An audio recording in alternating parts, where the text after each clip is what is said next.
The room is thick with tension as Jesus sits surrounded by Pharisees and tax collectors, every ear straining to hear his words. He begins a parable that will cut to the core of their honor-shame culture. A man had 2 sons. The younger son steps forward with a demand that shatters every norm. "Father, give me the portion of goods that falls to me." In the ancient Near East, asking for your inheritance early was a death wish. You were saying, "I wish you were dead." The father's honor hangs by a thread. If he refuses, he invites public shame. If he grants it, he loses control. He divides his living between them. The younger son takes his share, a fortune in land, livestock, and silver. Then the son packs his bags and leaves. He journeys to a far country, away from his father's house and the family name. The Greek word for far country implies utter separation, a complete severance from family and community. There, in that foreign land, he wastes all his wealth with wild living, prostitutes, parties, and reckless spending. The Greek word asotos describes his lifestyle. It means dissolute, wasteful, utterly beyond restraint. Soon the money is gone. A severe famine sweeps the land, and the son begins to be in need. He attaches himself to a citizen of that country, who sends him into the fields to feed pigs. For a Jewish audience, this is the ultimate degradation. Pigs are unclean, touching them makes you ritually defiled. He longs to fill his belly with the pods that the pigs eat, but no one gives him anything. The Greek word kortasai means to be filled, to be satisfied, but he cannot even get that from pig slop. Here is what most people miss. The son has hit rock bottom, but he is still a son. He still has a father. The shame is unbearable, not just for the son, but for the father who failed to keep his household in order. In the honor culture, a father who loses control of his sons is a laughingstock. The neighbors whisper, yet the son remembers something. Even his father's hired servants have bread enough to spare. He decides to go back and say, "Father, I have sinned against heaven and before you, and I am no longer worthy to be called your son." He rehearses his confession. "Make me like one of your hired servants." He expects to lose his sonship. In that culture, a son who disgraces the family can be legally disowned. He has no right to return. But while he is still a long way off, his father sees him. The Greek word Eden implies a deliberate, longing gaze. The father runs. In the ancient world, elderly men of status do not run. It is undignified, but he runs anyway. The Greek word dramen means to run with urgent haste. He is shattering every social norm to reach his son. He throws his arms around his son's neck and kisses him, a gesture full of forgiveness and restored relationship. But the father does not stop at a kiss. He turns to his servants and commands them to bring the best robe, the one reserved for honored guests. In that culture, a robe represents identity and honor. By draping it over his son's tattered clothes, the father publicly restores his place in the family. Next, he orders a ring for his son's finger. A signet ring grants the authority to act in the father's name. Total reinstatement of sonship. Then sandals for his feet. Slaves walk barefoot. Sons wear sandals. The father declares before everyone, "This is no servant, he is my son." Finally, the father calls for the fatted calf, a feast of celebration. The entire village hears the music and smells the roasting meat. The father rises each morning, his eyes tracing the dusty road that leads out of town. Neighbors whisper, pointing at the old man who has lost his son to a foreign land. In an honor-shame culture, the father bears the weight of a son who wished him dead. The Greek word isotos in verse 13 describes the son's reckless, dissolute living, but the father remains, his hope a quiet flame that refuses to die. Scripture says in Luke chapter 15 verse 20, "But when he was still a great way off, the son had rehearsed his confession, 'I am no longer worthy to be called your son.' He hoped only to be as a hired servant, a place of utter humility, yet the father had been watching every day, scanning the horizon for a familiar shape. This waiting is not passive, it is a long-suffering hope rooted in covenant love. The Hebrew word hesed captures this, steadfast, loyal love that never fails. Day after day, the father's vigil continues, his heart aching with every traveler. The neighbors see him standing at the edge of his property, a figure of silent grief. They think he is foolish to wait for a son who has squandered everything. But the father knows something they do not. Love does not keep a record of wrongs. In the ancient world, a father who runs would lift his robes, exposing his legs, a shameful act. Yet when he sees his son, he will do the unthinkable. He will run. The son's journey home takes days, each step heavier with shame and fear. He practices his speech. "Father, I have sinned against heaven and before you." But the father's love will interrupt the script with a radical embrace. The Greek word splachnizome describes the father's deep, gut-level compassion. He does not wait for apologies. He prepares a homecoming. The son expects rejection, but the father prepares a robe, a ring, and sandals. The waiting is a silent testimony to a love that will not let go. And then, one ordinary day, a speck appears on the horizon. The father's heart leaps. Could it be? He squints against the sun, and he begins to run, abandoning dignity for the chance to embrace his child. That run changes everything, shattering the silence of years. His waiting was not passive. It was a posture of hope. And now that hope takes form in every pounding step. The son sees his father running, a sight that shatters every rehearsed apology. He opens his mouth, but the words dissolve into tears. The father reaches him before any confession. He pulls his son close, not as a servant, but as a beloved child returned from the dead. The son trudges home, ragged and humiliated, rehearsing his confession. But the father sees him while he is still far off. In ancient Middle Eastern culture, a dignified patriarch never runs. Running is for children, servants, and the undignified. To run, a man must hitch up his robe, exposing his bare legs. This is a deeply shameful act, a loss of honor, but this father runs. The Greek word is dromon, meaning to sprint eagerly, with reckless abandon. His sandals slap the earth. Villagers gasp. Children stop playing. An elder running is a scandal, yet the father does not care. His only thought is to reach his son before the village shames him further. The son's return is already humiliating, a public spectacle of failure. The father intercepts him, absorbing the shame. By running, the father takes the shame upon himself. He becomes the fool, so his son may be restored. In Jewish tradition, the father would have required the son to undergo a ceremony of reconciliation, but this father skips it. He does not wait for the son to finish his speech. The father interrupts him with love. The text says the father fell on his neck and kissed him. The Greek indicates repeated, passionate kisses. This is not a reserved, dignified greeting. This is unrestrained, reckless affection, a cultural bombshell. The father's run is a prophecy of the cross, God taking on shame to reach the broken and far off. He does not wait for the son to clean himself up. He embraces the filth, the stench, the failure. The father's shameful sprint redefines honor. True honor is found in sacrificial love, not in public reputation. Archaeological texts from the period confirm that a man of status never ran. Doing so meant losing face forever. But the father of the prodigal is not concerned with his status. His love is stronger than his shame. The older son will later refuse to join the feast. He understands the shame of his father's run all too well. But the father goes out to the older son too. Another act of humiliation, another run to the defiant. The father's love is scandalous. It pursues both the rebel and the self-righteous, at the cost of his own dignity. The Greek word for run is only used in this parable. It is a unique glimpse into the heart of the father. Would you have run? Most of us would have waited, arms crossed, demanding an apology first. But God runs. He does not wait for us to reach him. He sprints across the distance we created. The father's bare legs symbolize God's willingness to be vulnerable for his children. He exposes himself to shame for love. The prodigal son expected rejection. He got a running father. He got grace before he could even beg. This is the God we serve, not a distant judge, but a father who hikes up his robe and runs. The shameful sprint changes everything. It reveals that God's love is not polite, it's wild, reckless, and humiliating. The Greek word dramon doesn't just mean to jog. It implies a desperate, all-out sprint, legs pumping, robe flying. In first-century culture, a patriarch running was unthinkable.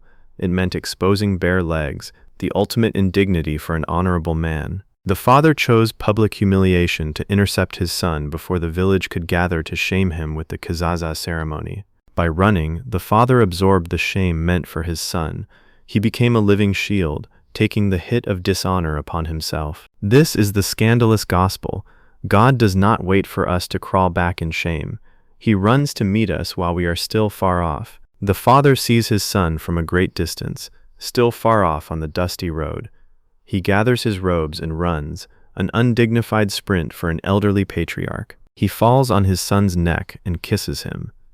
The Greek verb is katephilesin, an intense, repeated kiss of overwhelming affection. That kiss defies Levitical law.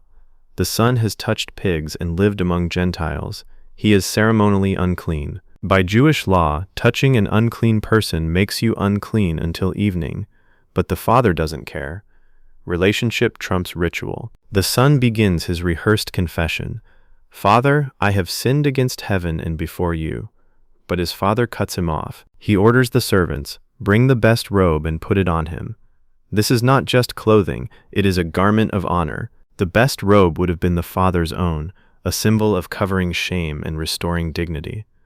The Son is covered, not condemned. Next, a ring for his finger. A signet ring means authority.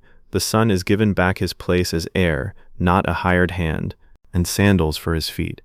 In that culture, only sons wore shoes, servants went barefoot.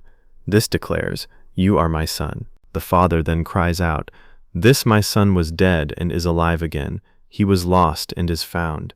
Death reversed, lost found. He commands the killing of the fattened calf, a feast fit for a royal occasion.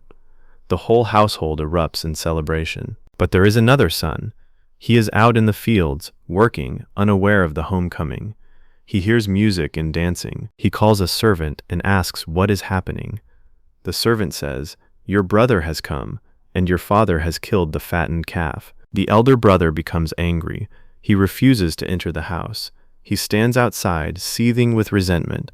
The father leaves the feast and goes out to entreat him.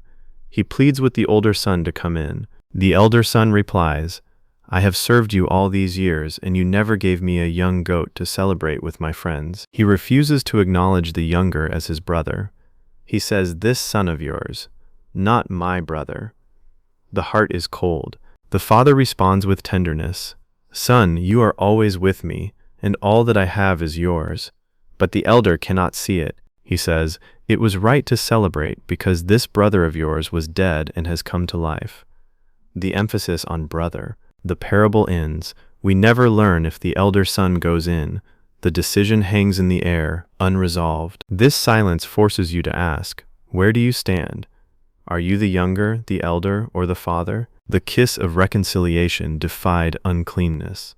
It cost the father his ritual purity to restore his son. The Greek word katephilesin echoes through the ages, a kiss that stops confession, that forgives before a word is finished. This is the heart of the gospel.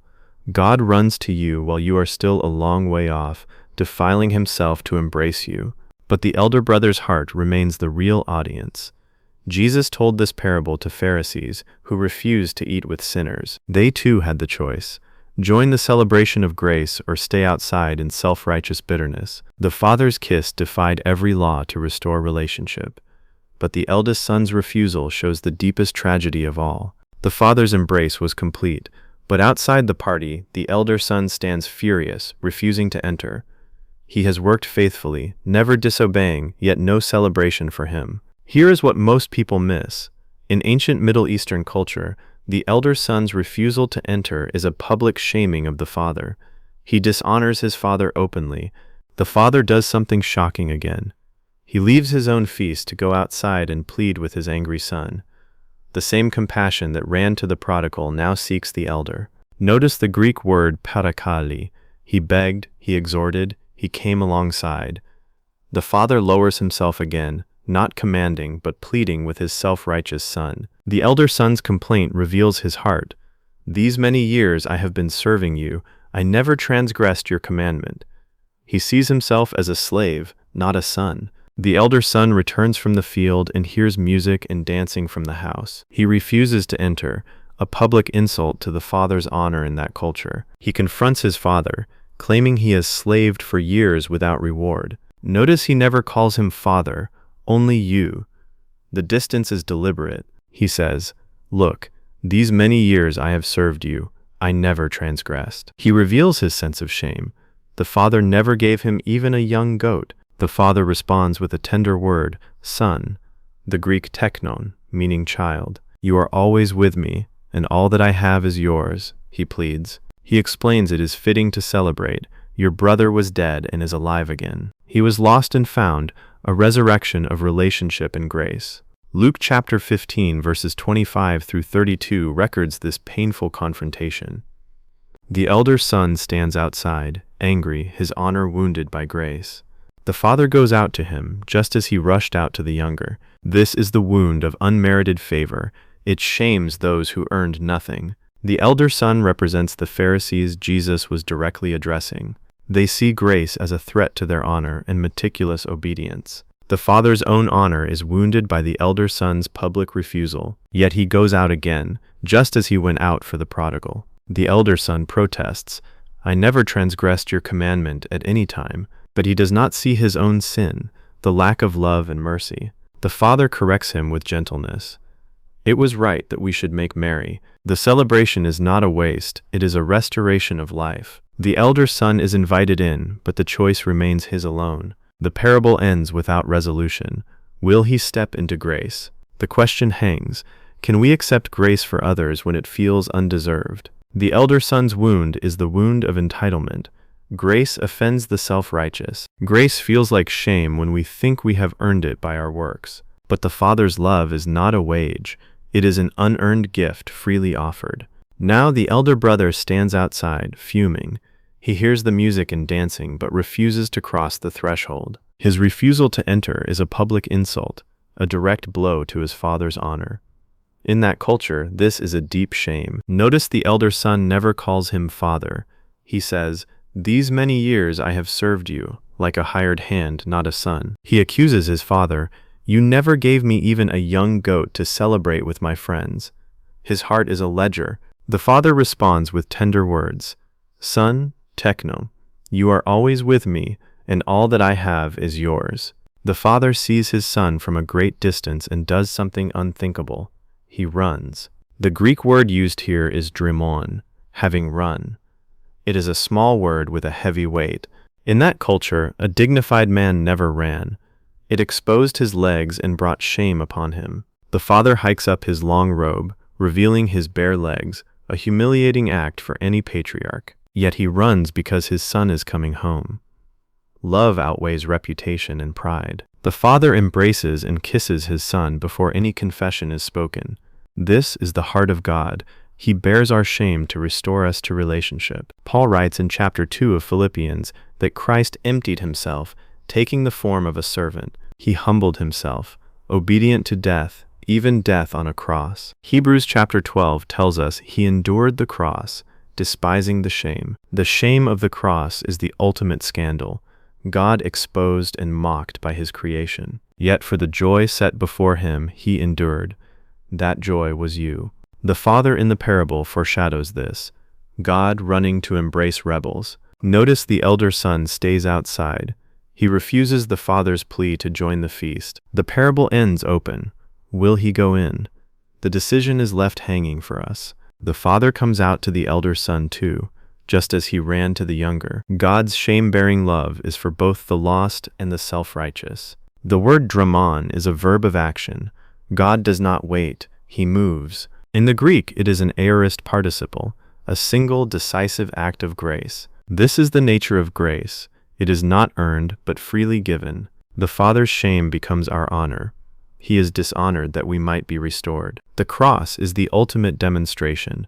God takes on shame to destroy its power. So we face the challenge, to return to such a father or remain outside. The shame of grace demands a decision. It is either humble acceptance or proud refusal. But the Father is already running toward you, robes lifted, shame embraced. No matter how far you have wandered, the kiss awaits. The feast is prepared. The elder son's pride is the final barrier to let go. The Father's heart is laid bare.